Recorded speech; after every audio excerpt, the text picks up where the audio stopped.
wassalatu wassalamu ala asyrafil mursalin Sayyidina wa nabiyyina Muhammad ibn Abdullah Rasulil Amin wa ala alihi wa ashabihi wa man tabi'ahum bi ihsanin ila yaumiddin.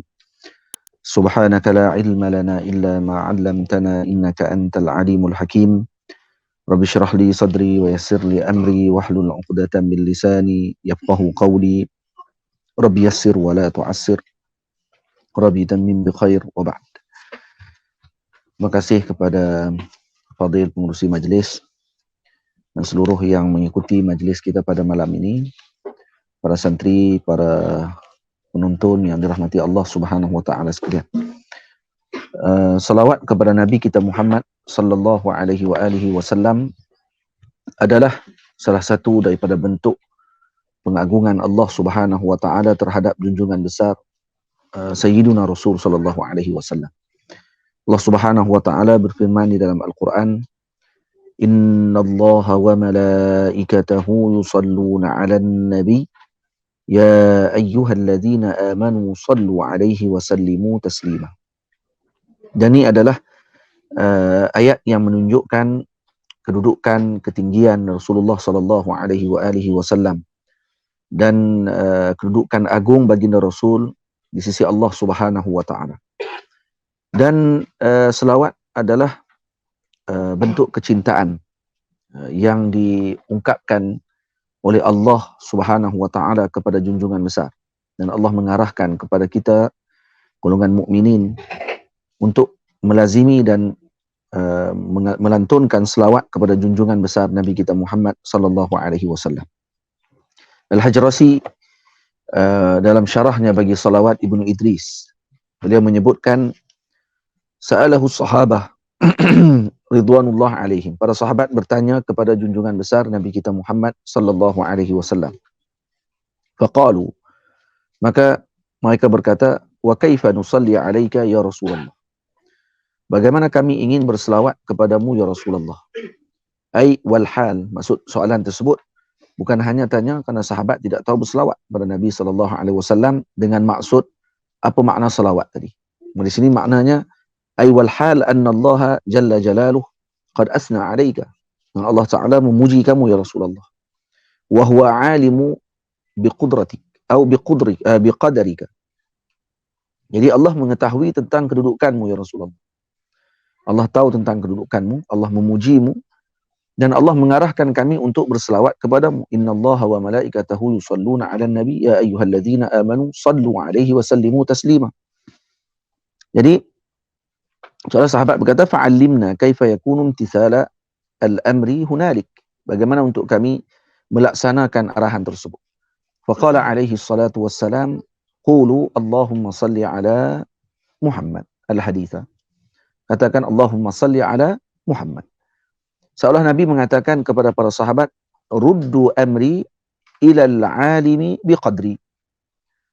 Serahkan urusanku kepada yang mengetahui tentang kedudukan aku, kata Nabi SAW. Fas'aluhu amma fadluhu an yusniya alayya. Mohon kepada Allah untuk Allah yang memujiku. Jalla sya'nuhu bima ana ahluh. Dengan apa yang aku diberikan kedudukan oleh Allah Subhanahu wa ta'ala. Jadi maksud, para sahabat bertanya, kaifa nusalli alayka ya Rasulullah? Bagaimana kami ingin berselawat kepadamu ya Rasulullah? Sedangkan baginda Nabi dikenal pujian Allah kepada Nabi SAW. Bentuk pujian yang kami ingin sampaikan untuk kami selawat kepadamu ya Rasulullah. Bagaimana? Karena Allah mengarahkan hal tersebut, sedang Allah alim. Allah maha mengetahui dengan kedudukanmu ya Rasulullah. Maka Nabi mengatakan, selawatlah dengan sebutan Allahumma salli ala Muhammad. Sebab Allahumma salli ala Muhammad, dalam ta'adduban ma'a Sayyidina Rasul sallallahu alaihi wasallam, kita mengucapkan Allahumma salli ala Sayyidina Muhammad. Dan bila mengucapkan itu, seakan Nabi mengatakan kepada para sahabat, ruddu amri ilal alimi biqadri. Ini serahkan urusanku kepada yang maha mengetahui tentang kedudukan. Waktu kita tak menyebut usalli ala Sayyidina Muhammad, saya berselawat kepada Nabi Muhammad. Tapi sebaliknya kita menyebut Allahumma salli, ya Allah selawat, sampaikanlah selawat dan salam buat junjungan besar Nabi kita Muhammad sallallahu alaihi wasallam. Maksudnya kita menyerahkan kepada Allah untuk melaksanakan ataupun memberikan selawat tersebut. Jadi maknanya mohon kepada Allah dengan pemberian tersebut karena Allah yang lebih mengenal dan mengetahui tentang kedudukan junjungan besar Nabi kita Muhammad sallallahu alaihi wasallam. Jadi para ulama mengambil berat tentang masalah ataupun amalan berkaitan dengan salawat kepada junjungan besar Nabi kita Muhammad sallallahu alaihi wasallam. Dan amalan salawat sedia kita maklum adalah pintu yang sangat besar dan pintu yang sangat ampuh untuk menyampaikan hamba Allah Ta'ala tersebut kepada hadratillah wa ila hadratin Nabi sallallahu alaihi wasallam, pada hadrat Allah dan kepada hadratin Nabi. Jadi ini pintu yang paling ampuh, ini pintu yang paling cepat, dan ini pintu yang tidak akan tersesat jalan di dalam. Karena itu Nabi sallallahu alaihi wasallam, para ulama mengatakan bahawa ketika zaman faqdil murabbi, tidak ada pembimbing bagi jiwa umat ini, maka selawat kepada junjungan besar Nabi kita Muhammad sallallahu alaihi wasallam merupakan murabbi yang agung, pembimbing hati yang agung untuk menyampaikan umat kepada junjungan besar Nabi kita Muhammad dan menyampaikan kepada Allah Subhanahu wa taala. Li'annahu babullah, karena baginda Rasul adalah pintunya Allah Subhanahu wa taala. Untuk sampai kepada Allah, mau tidak mau akan melalui jalannya Rasulullah sallallahu alaihi wasallam. Untuk mendapatkan kecintaan Allah, mau tidak mau mesti mendapatkan kecintaan dan mengikuti junjungan besar Nabi kita Muhammad sallallahu alaihi wasallam. Qul in kuntum tuhibbunallah fattabi'uni yuhibbukumullah wa yaghfir lakum dzunubakum. Dan ini semua menunjukkan kedudukan, ketinggian junjungan besar Nabi kita Muhammad sallallahu alaihi wasallam. Dan kitab Dalailul Khairat wa Syawariqul Anwar fi dzikri salati ala Nabiyil Mukhtar, ini adalah kitab yang sangat agung yang dikarang oleh Al-Imam Al-Juzuli Al-Hasani radhiyallahu ta'ala anhu. Dan antara kitab yang terbanyak dicatat kabul oleh Allah Subhanahu wa ta'ala, dan yang paling besar intishar ataupun tersebarnya ke seluruh alam, dan yang paling terbaik di antara susunan bagi kita dalam salawat kepada junjungan besar Nabi sallallahu alaihi wasallam, dan yang terbesar pada manfaatnya untuk usul ila Allah. Sehingga sebahagian para awliya Allah Subhanahu wa taala mengatakan bahawa kami diberikan futuh oleh Allah taala adalah melalui jalan Dalailul Khairat. Antaranya Maulana Syekh Nazim Al-Haqqani radhiyallahu anhu wa ardah, beliau menyebutkan bahawa beliau telah beramal dengan Dalailul Khairat puluhan tahun dan diberikan futuh oleh Allah taala melalui jalan Dalailul Khairat. Mungkin ada kitab yang lebih tinggi, kata Maulana Syekh Ali Jum'ah hafizahullahu taala, pada sudut ta'bir ujiannya kepada Nabi kita Muhammad sallallahu alaihi wasallam. Semisal kitab Kunuzul Asrar karangan Al-Imam Al-Harushi radhiyallahu anhu. Tetapi Dalailul Khairat dicetak nur oleh Allah taala dan diberikan oleh Allah taala dengan kabul. Dan ini dalil kepada ikhlas, dalil kepada kemuliaan dan juga ta'alluq hati Al-Imam Al-Juzuli radhiyallahu anhu dengan Sayyidil Wujud Nabi kita Muhammad sallallahu alaihi wasallam. Dan sehingga disebutkan oleh Al-Imam Syarnubi radhiyallahu taala anhu di dalam syarahan beliau bagi Dalailul Khairat, beliau mengatakan min anfasi ma yutaqarrabu bihi ila sayyidis sada. Yani yang paling anfas, yang paling berharga dalam mendekatkan diri kepada Sayyidus Sada, yakni junjungan besar Nabi kita Muhammad sallallahu alaihi wasallam, adalah daripada melalui jalan Dalailul Khairat. Dan Al-Imam Al-Juzuli, sebelum kita masuk kepada Dalailul Khairat yang disyarahkan oleh para ulama dengan banyak, antaranya syarahan yang intishar adalah syarah Matali'ul Masarrat bi Jala'i Dalailul Khairat karangan Al-Imam Al-Allamah Syekh Muhammad Mahdi Al-Fasi radhiyallahu anhu. Ini antara syarah yang terbesar bagi Dalailul Khairat.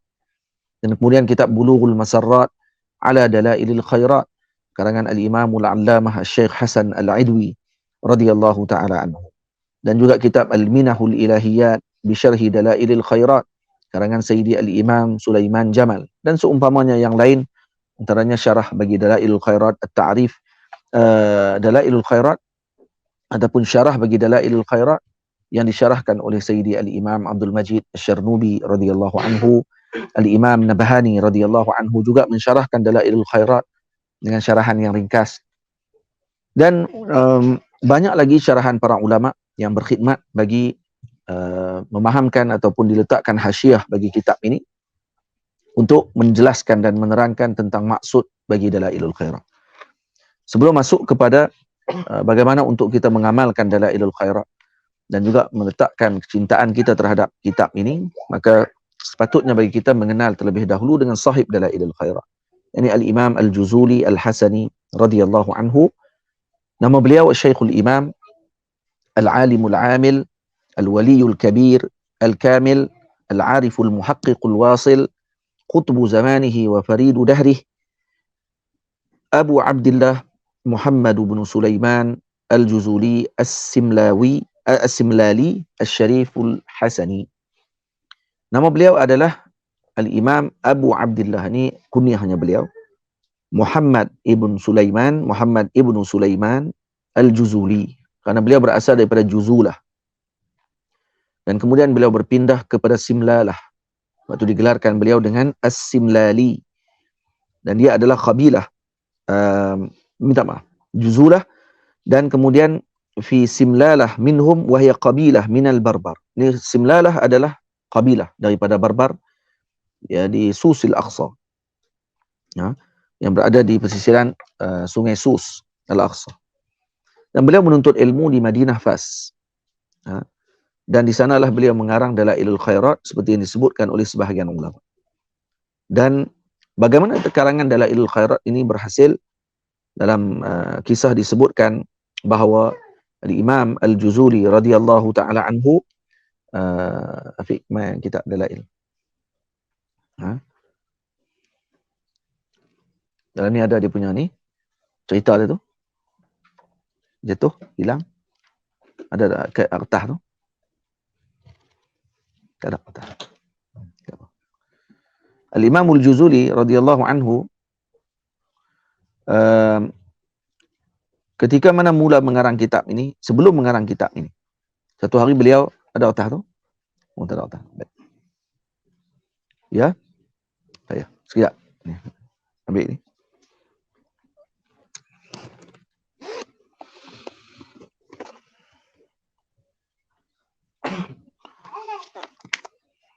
Al-Imam Al-Juzuli mengarang kitab ini, satu hari beliau datang, disebutkan oleh Al-Imam As-Sawi radhiyallahu anhu. Disebutkan oleh Al-Imam As-Sawi radhiyallahu anhu bahawa Al-Imam Al-Juzuli ketika masuk waktu solat, beliau dalam musafir pada satu ketika bersama dengan para muridnya.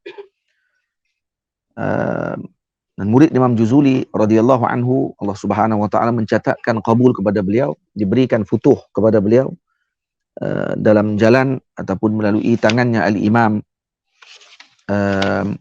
disebutkan Al-Imam Abu Abdullah Muhammad ibnu Abdullah As-Saghir.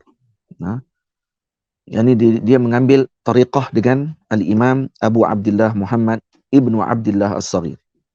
Ini daripada ahli Ribat Ban, dan daripada Ainul Qasr, qaryah, satu kampung di persisiran Bilad Azmur. Dan beliau bertemu di negeri Dukalah dan mengambil riwayat ataupun mengambil tariqah dengan Al-Imam Abu Abdullah Muhammad ibnu Abdullah As-Saghir. Dan ketika masuk bertemu dengan Al-Imam Abu Abdullah Muhammad ibnu Abdullah As-Saghir, maka beliau mengambil uzlah dan qulwah selama 14 tahun. Jadi beruzlah di pondoknya Al-Imam Abu Abdullah Muhammad ibnu Abdullah As-Saghir selama 14 tahun, kemudian barulah keluar memberikan manfaat kepada umat Nabi Muhammad sallallahu alaihi wasallam untuk mentarbiah para murid. Setelah 14 tahun beruzlah, 14 tahun berqulwah, tidak bercampur dengan makhluk, umat hanya menumpukan kepada ibadah, dan zahir pada beliau khawariqul adah, perkara mencari adat yang luar biasa, karamatil jasimah, keramat-keramat yang agung, dan manaqib al-faqimah, yang menyebabkan nama Al-Imam Al-Juzuli intishar ke seluruh Maghrib pada ketika tersebut.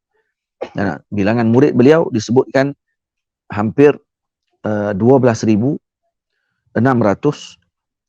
65 orang murid. 12,665 orang murid yang berada di bawah tarbiyahnya Al-Imam Al-Juzuli radhiyallahu anhu. Dan mereka mendapatkan kedudukan masing-masing di sisi Allah Subhanahu wa taala berdasarkan martabat dan juga qadar dekatnya mereka dengan Allah Subhanahu wa taala. Jadi semuanya menjadi di bawah tarbiyahnya Al-Imam Al-Juzuli, menjadi kesemuanya. Ini dalil berkat kesalehan beliau, kewalian beliau, yang Allah Ta'ala mencatatkan hatta kepada para muridnya juga dicatatkan qabul. Ini kelebihan Al-Imam Al-Juzuli. Dan kita membaca Imam Juzuli keluar bersama dengan para muridnya dalam satu musafir sampai di satu tempat, masuk waktu solat, dan kemudian ketika ingin melaksanakan wudu, tidak dapati ada air di tempat tersebut. Kemudian tiba-tiba beliau melihat ada satu telaga, dan dalam telaga tadi air terlalu dalam dan tidak ada alat untuk mengambil air daripada telaga tersebut. Dan pada waktu itu nampak seorang budak duduk di atas bukit, perempuan turun daripada bukit tersebut, dan budak tadi datang ke hampir dengan telaga tersebut, dan kemudian budak itu melihat ke dalam telaga itu, lalu meludah ke dalam telaga tersebut. Maka air naik melimpah sampai ke atas. Imam Al-Juzuli radhiyallahu taala anhu mengatakan, aqsamtu alayki bima nilti hadhihi al-martabah. Aqsamtu alayki, yakni demi Allah, dengan apa kamu mendapatkan martabat ini wahai budak? Maka kata budak tersebut, bi kasratis salati ala man kana idza masya fil barri al-akhfari ta'allaqatil wuhushu bi azyalih. Ini salah satu daripada sirah salawat yang diletakkan oleh Al-Imam Al-Juzuli di dalam kitabnya Dalailul Khairat. Iaitu dengan membanyakkan salawat ala man kana idza masya fil barri al-akhfari ta'allaqatil wuhush bi azyalih. Maksudnya wuhush, binatang-binatang buas juga akan mengikuti di belakang Nabi kita Muhammad sallallahu alaihi wasallam. Dan kemudian budak ini bertanya kepada Imam Al-Juzuli. Sebagian riwayat menyebut budak ini bertanya kepada Imam Juzuli, "Man anta?" Kamu siapa? Lalu Imam Juzuli menjawab, aku adalah Abu Abdullah Muhammad ibn Sulaiman Al-Juzuli. Kata budak tersebut, kamu Imam Juzuli. Nah, kamu tahu nama kamu disebut di tempat kami ketika hujan tidak turun. Maka hujan akan turun barakahnya kesolehan dan kewalian. Macam mana kamu boleh tanya soalan tersebut kepada kami? Nah, kenaan dengan kelebihan yang telah kami dapatkan. Maka Al-Imam Al-Juzuli bertekad pada ketika itu untuk menulis kitab yang menyusun tentang pujian ataupun salawat kepada junjungan besar Nabi kita Muhammad sallallahu alaihi wasallam. Maka dikarang oleh beliau Dalailul Khairat. Selawat ini dikarang oleh beliau hampir kata para ulama 16 tahun. Itu banyak riwayat yang kita akan dapati berada di dalam sebahagian makhtutah. Ada riwayat-riwayat yang pelbagai berdasarkan kepada penulisan Al-Imam Al-Juzuli mengikut kepada peringkatnya. Yang terakhir adalah yang dibacakan di depan muridnya As-Sahli radhiyallahu taala anhu, dan ini yang tersebar di kalangan masyarakat kita. Cuma ada sedikit perbezaan pada sudut sirah dan seumpamanya, itu tidaklah menyebabkan berlaku celaan kepada perkara tersebut, kerana ini berdasarkan kepada riwayat daripada masyaikhnya masing-masing. Dan kitab Dalailul Khairat ini disusun dan disebutkan oleh para masyaikh, dicatatkan qabul, sehingga ianya mendapat tempat yang kedua setelah Al-Quranul Karim yang paling banyak tersebar di seluruh alam. Kata Maulana Syekh Ali Jum'ah hafizahullahu ta'ala, kitab Dalailul Khairat bersama dengan makhtutatnya Al-Quranul Karim ini bilangannya hampir 30% daripada 100% kitab-kitab makhtutat di dalam dunia Islam. 30% maksudnya. Ini hampir 1/3 daripada kitab-kitab makhtutat yang ada dalam seluruh dunia Islam adalah Al-Quran dan Dalailul Khairat. 1/3 ada makhtutat. Hanya ribuan, ratusan ribu kitab yang dikarang, yang disusun, yang ditulis kembali adalah Al-Quran dan Dalailul Khairat. Seakan-akan rumah-rumah muslimin pada satu ketika dahulu, di dalam rumah mereka dikira sebagai satu kekurangan kalau tidak terdapat di dalamnya Al-Quran dan juga tidak terdapat di dalamnya Dalailul Khairat. Juga di dalam masjid-masjid, rumah-rumah Allah Subhanahu wa taala, yang mana di dalam masjid-masjid tersebut terdapat di dalamnya makhtutah ataupun manuskrip Dalailul Khairat dan juga Al-Quranul Karim. Ini menunjukkan bahawa Dalailul Khairat ini intisharnya luar biasa. Daripada Masyriq, daripada Maghribil Aqsa sehinggalah kepada Masyriq. Daripada Maghrib sampai ke Masyriq, daripada Barat sampai ke Timur. Tersebarnya Dalailul Khairat dan diamalkan, dibacakan sampai sekarang, menunjukkan kepada kemuliaan dan ikhlasnya Al-Imam Al-Juzuli radhiyallahu anhu. Al-Imam Al-Juzuli wafat pada tahun 870 Hijriah. Dan beliau wafat diracun, masmuman, diracun ketika sedang menunaikan solat subuh. Jadi beliau wafat ketika sedang solat subuh pada tahun 870 Hijriah, ya, iaitu pada tarikh 16 Rabiul Awal tahun 870 Hijriah. Dan beliau wafat di dalam masjidnya, ya, pada waktu zuhur dimakamkan beliau di situ, di tengah-tengah masjid yang diasaskan oleh beliau di Fas. Dan setelah 77 tahun, ahli Marrakesh kembali menuntut untuk mengambil jenazahnya Al-Imam Al-Juzuli radhiyallahu anhu dibawa pulang ke Maghrib, ke Marrakesh. Maka setelah mendapatkan persetujuan daripada pihak pemerintah, maka dibenarkan untuk dipindahkan Al-Imam Al-Juzuli daripada Sus ke Marrakesh. Setelah 77 tahun beliau dimakamkan di Sus. Dan ketika mana dibongkarkan ataupun dibukakan makamnya beliau, jenazah beliau adalah seperti semalam dimakamkan. Masih lagi elok tubuh jasadnya dan masih lagi seakan-akan berdarah. Ketika diletakkan jari seseorang di dahinya Al-Imam Al-Juzuli, darah datang berkumpul di dahi tersebut, seolah orang masih hidup. Ini setelah 77 tahun, menunjukkan keagungan, kemuliaan dan juga karamahnya beliau yang zahirah ba'dal maut, setelah beliau wafat. Ya. Dan ketika mana dibawa makamnya, dibawa jenazahnya ke Marrakesh, dibawa dengan penuh kegembiraan oleh ahli Marrakesh. Dan ketika dimakamkan di Marrakesh, dibacakan Dalailul Khairat sehingga sekarang di makam beliau tersebar bauan misik keluar daripada makamnya beliau, disebabkan karena banyaknya salawat kepada junjungan besar Nabi kita Muhammad sallallahu alaihi wasallam yang diucapkan oleh beliau, menyebabkan beliau diberikan karamah oleh Allah Ta'ala, kuburnya mengeluarkan bauan wangi seperti misik. Semoga Allah Ta'ala mengurniakan kepada kita rezeki untuk kita melawat beliau, amin ya rabbal alamin. Jadi ini kitab Dalailul Khairat yang menjadi amalan para salihin, para awliya Allah Subhanahu wa Ta'ala. Kata Al-Imam Al-Syeikh Abdullah Talidi, ya, beliau menyebutkan bahawa berlakunya peninggalan ataupun ditinggalkan oleh umat untuk mengamalkan Dalailul Khairat ini adalah setelah intisharnya fahaman yang buruk terhadap tinggalan para alim ulama. Disebutkan oleh beliau, waqad jarraba malayin al-muslimin khairahu wa barakatahu wal intifa'a bihi fil masyariqi wal magharibi abra al-usur wal ajyal.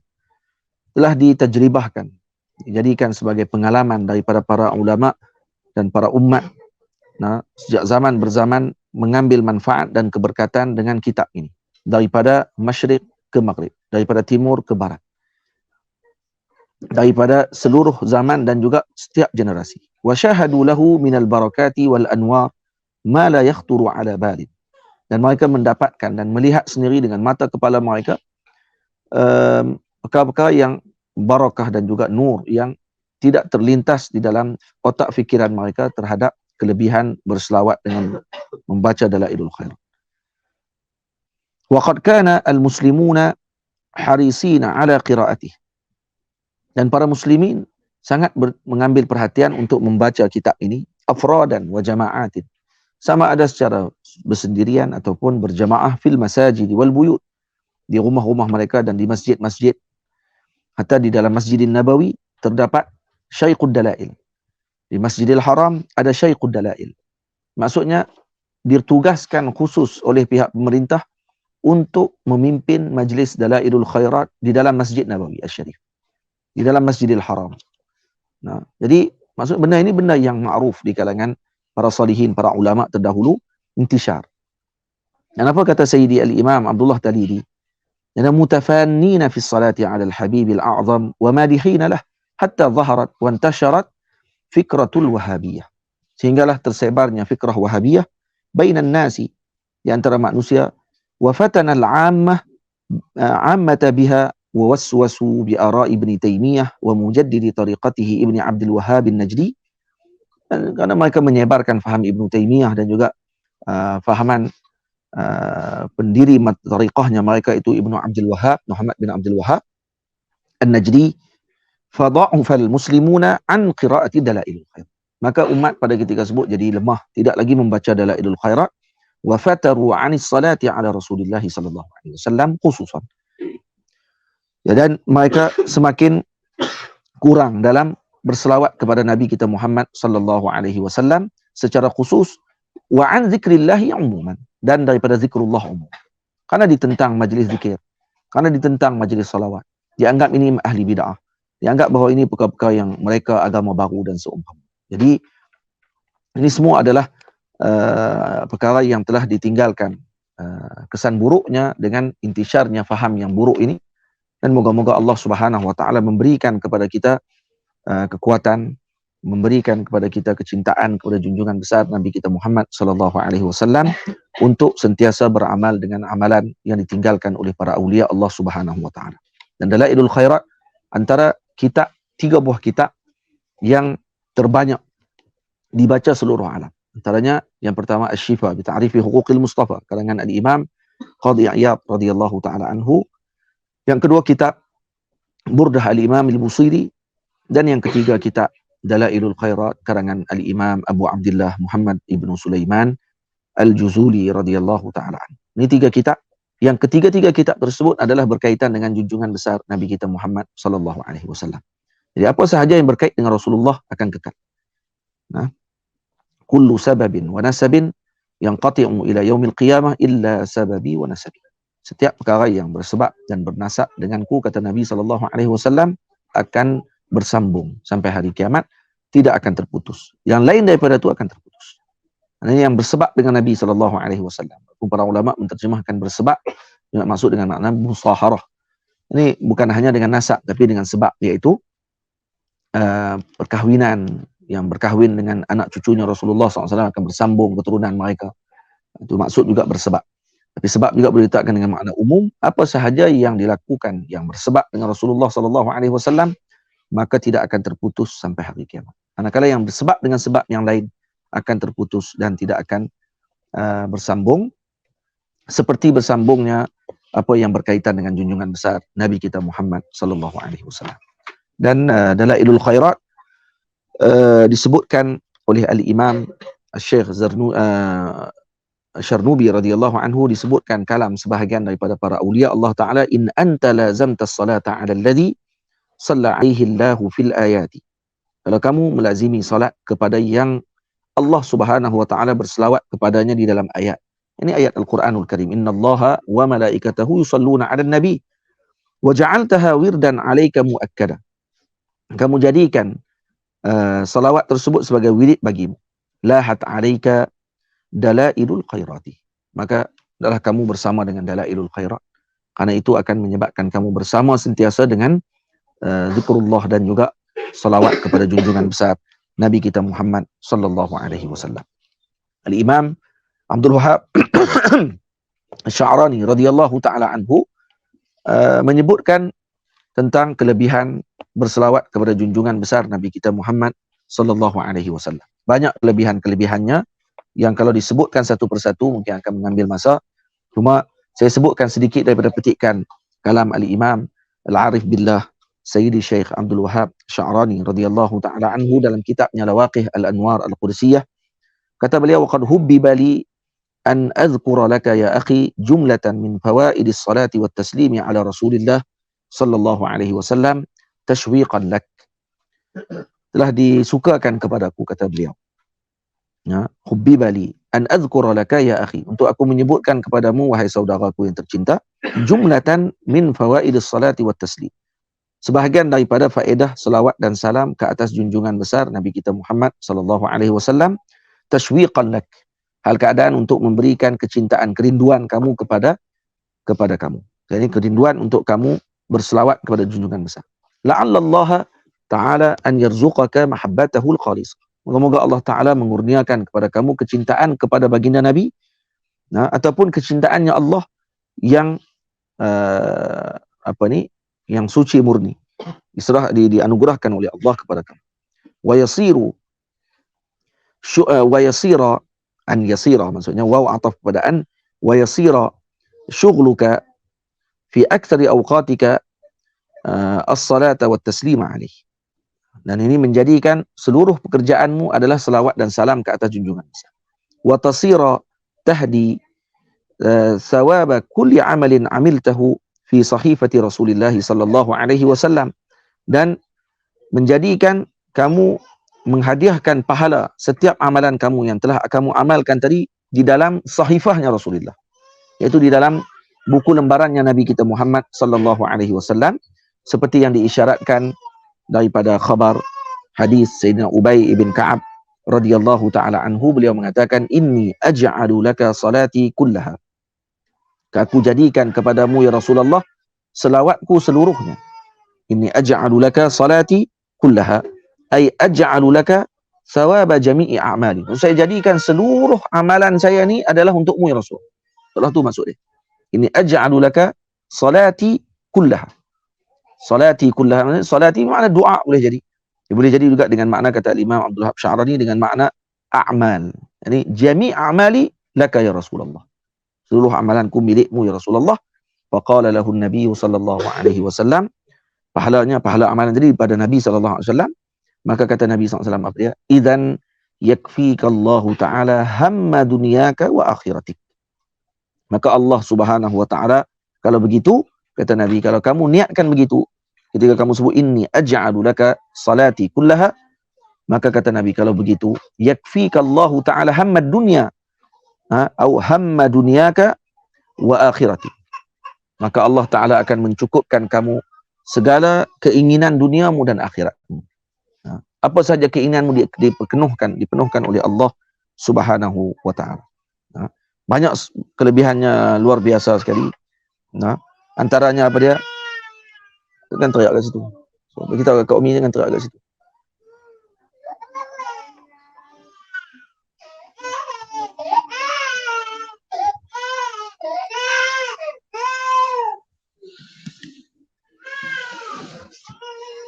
Antaranya apa dia? Takfirul qataya. Akan diampunkan dosa dan diangkat darjat. Yang kedua, diampunkan dosa dan juga istighfar salati alaihi liqailiha. Maksudnya akan diberikan pengampunan kepada orang yang mengucapkan selawat tersebut. Antaranya lagi, diletakkan pahala sebesar bukit Uhud kepada orang yang berselawat kepada junjungan besar. Dan antaranya lagi, dicukupkan urusan dunianya dan akhiratnya siapa yang menjadikan selawat seluruhnya seperti yang telah disebutkan tadi. Maksudnya orang yang membaca Dalailul Khairat contohnya, seolah itu doa baginya. Itu doa baginya, tak perlu baca doa lain lagi. Seolah macam tu. Itu selawat tadi adalah doa. Kalau dia hafal Dalailul Khairat contohnya, dibacakan selawat tadi ketika selepas solat, maka seakan dia telah berdoa pada ketika itu, dan dia akan diberikan dengan yang lebih baik daripada apa yang meminta. Orang yang meminta, orang yang berselawat pada junjungan besar Nabi kita Muhammad sallallahu alaihi wasallam akan diberikan dengan yang lebih baik daripada yang meminta dengan permintaan yang khusus. Dan banyak lagi lah yang disebutkan oleh Al-Imam Al-Juzuli, Al-Imam Abdul Wahab Sya'rani, dan akhirnya beliau mengatakan, waqad raghibtuka bi dzikri ba'di thawabiha falazim ya akhi 'alaiha. Maka aku telah sebutkan tadi, yang kita tak bacakan semuanya, hampir 20 ataupun lebih kelebihan tersebut. Dan kata dia, fa innaha min afdali zaqairil a'mal. Ini adalah amalan yang terbaik. Nah, wa qad amarani biha aidan Maulana Abu Abbas Al-Khadir alaihi salatu wassalam wa qala lazim 'alaiha ba'da as-subhi kulla yawmin ila tulu'i syams. Kata Imam Abdullah Sya'rani, perkara ini juga diarahkan oleh Sayyidina Khadir alaihi salam kepadaku untuk aku melazimi berselawat kepada junjungan besar Nabi kita Muhammad ba'da subhi, setelah subuh setiap hari sehingga terbit matahari. Suma azkurullaha aqibaha majlisan latifah. Dan kemudian zikir. Barulah aku la ilaha illallah dan seumpamanya setelah majlis tersebut dengan ringkas. Faqultu lahu sam'an wa ta'atan, dan aku sebutkan kepada Sayyidina Khadir sam'an wa ta'atan, dengar dan taat wahai tuanku, wa hasala li wa li ashabi bidzalika khairad dunya wal akhirah wa taysirir rizqi bihaitsu law kana ahlu misra kulluhum ailati ma hamaltu lahum hamma walhamdulillahi rabbil alamin.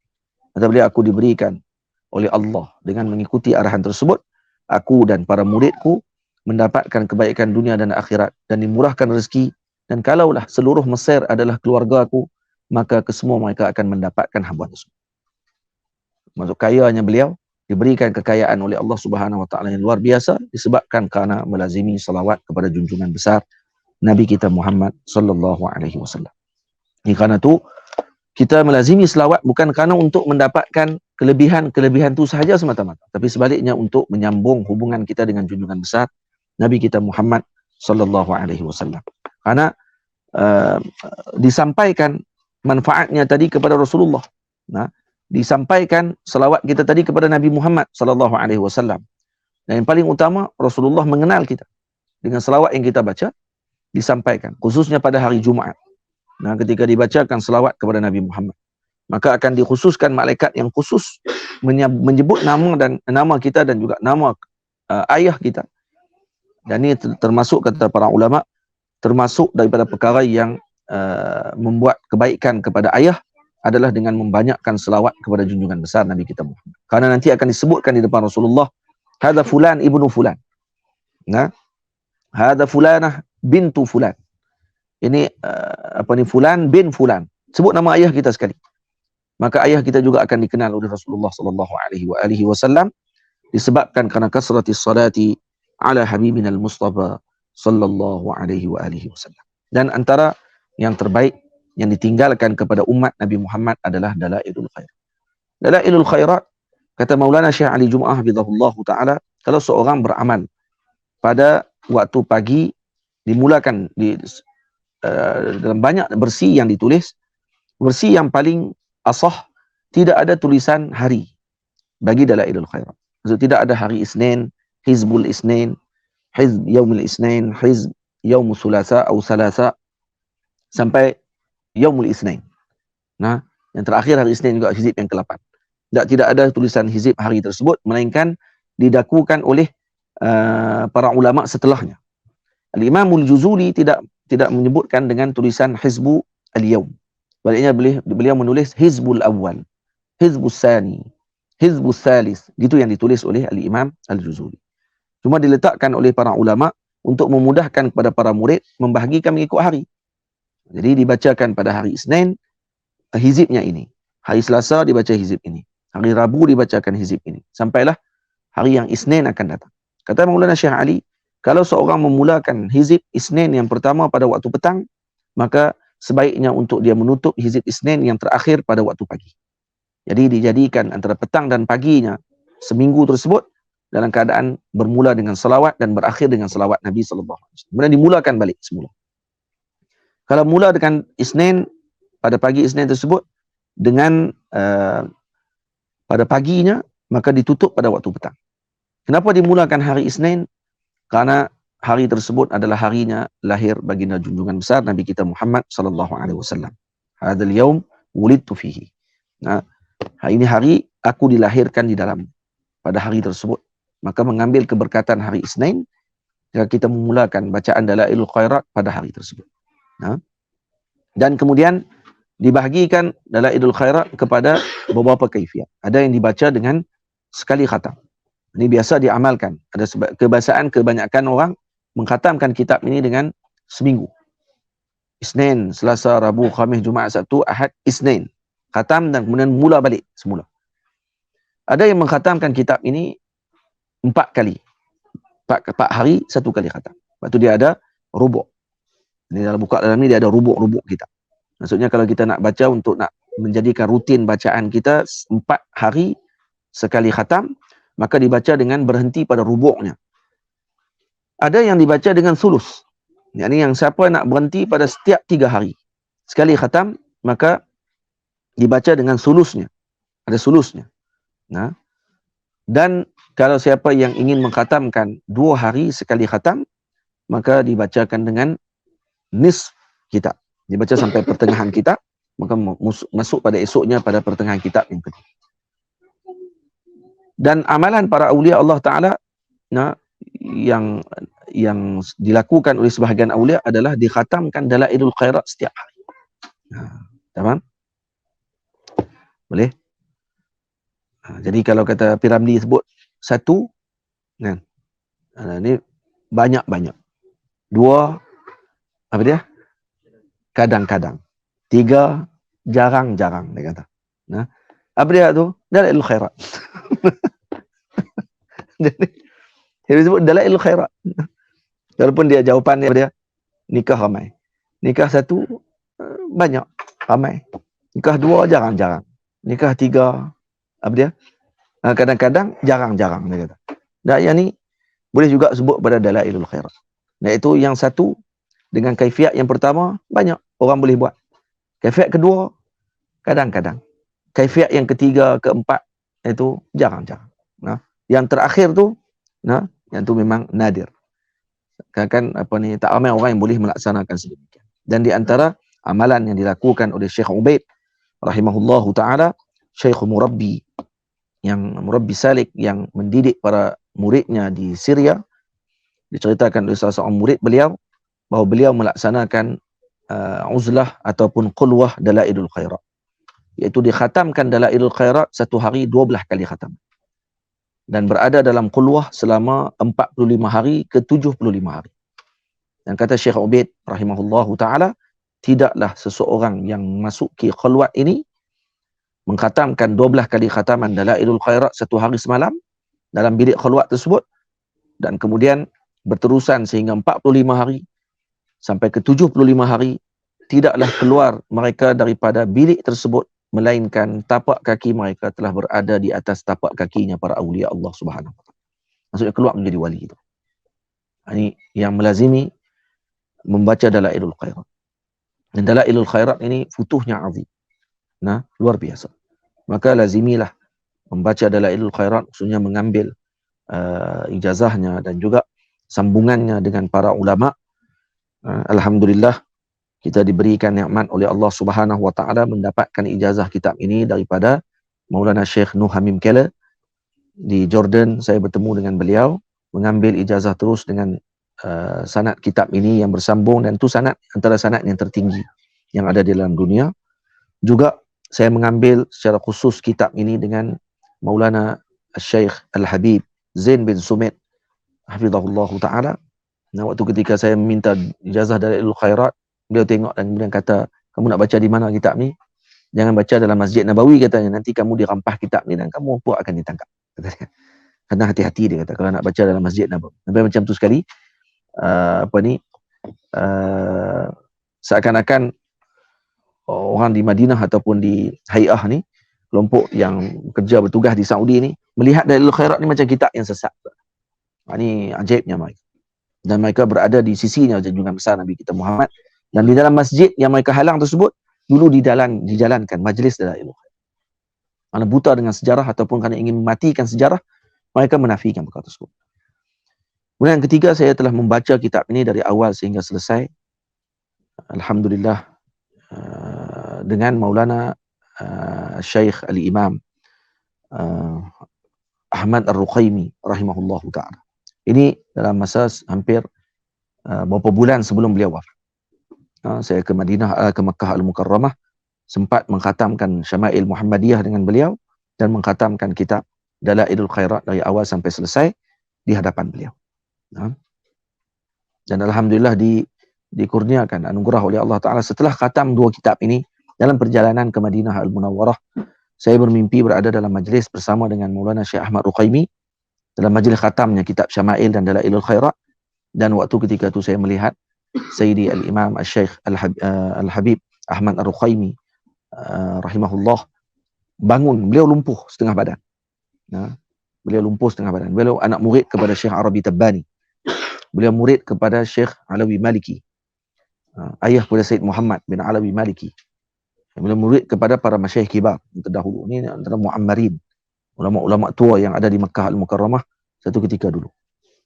Jadi beliau dilihat dalam mimpi tersebut seakan bangun, dan saya dengar suara pada ketika tersebut menyebut Ja'al Habib, Ja'al Habib, telah datang Al-Habib, telah datang Al-Habib. Yang kuat dalam hati saya bahawa yang datang tadi adalah junjungan besar Nabi kita Muhammad sallallahu alaihi wasallam yang datang dalam majlis pengkhataman kitab Syama'il dan juga kitab Dalailul Khairat yang saya bacakan tersebut. Jadi ketika Sayyidina Habib ingin masuk ke dalam tu, saya nampak Syekh Ahmad Ruqaimi ingin bangun dengan sungguh-sungguh pada ketika tersebut untuk menyambut kedatangan datuknya junjungan besar Nabi kita Muhammad, dan saya terbangun daripada tidur. Tak sempat tengok Rasulullah masuk. Tak sempat. Jadi saya terus maklumkan kepada anak beliau Sidi Abdullah tentang mimpi tersebut, dan mimpi tadi disampaikan kepada ayahnya pada paginya. Maka Sayyidina Syekh Ahmad Ruqaimi menyebut bahawa kana Nabi SAW ma'ana haitsu ma dzakara. Selagi mana kita mengingati Rasulullah, Nabi akan sentiasa bersama dengan kita pada ketika tersebut. Dan rupanya itu isyarat bahawa beliau akan bersama dengan datuknya Nabi kita Muhammad beberapa bulan setelah itu. Dan beliau seolah nak bangun daripada katil tersebut, seolah ingin pergi bersama dengan Sayyidina Al-Habib sallallahu alaihi wasallam.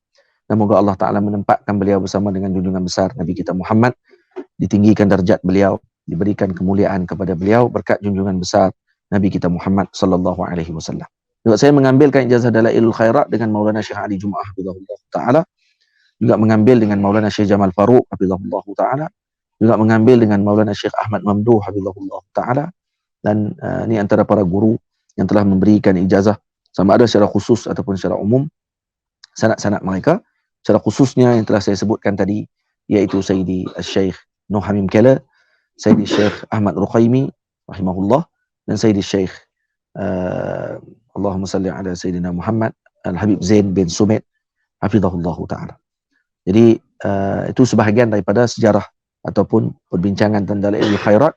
Amalkan, bukan hanya kita mengetahui semata-mata, tapi amalkan kitab ini. InsyaAllah ada rezeki dan peluang sama-sama kita beramal dengan kitab ini, dilaksanakan secara jamaah ataupun furada, seorang-seorang ataupun beramai-ramai, dan moga-moga diberkati dan juga disebarkan cahaya selawat ini ke seluruh alam, khususnya di tanah air kita Malaysia, dan menutup cahaya-cahaya atau menutup kegelapan kejahilan dan juga kegelapan bid'ah yang tersebar kepada umat Nabi Muhammad sallallahu alaihi wasallam. Ini persediaan kita untuk menghadapi akhir zaman adalah dengan melazimi amalan dan juga melazimi salawat kepada junjungan besar Nabi kita Muhammad sallallahu alaihi wasallam.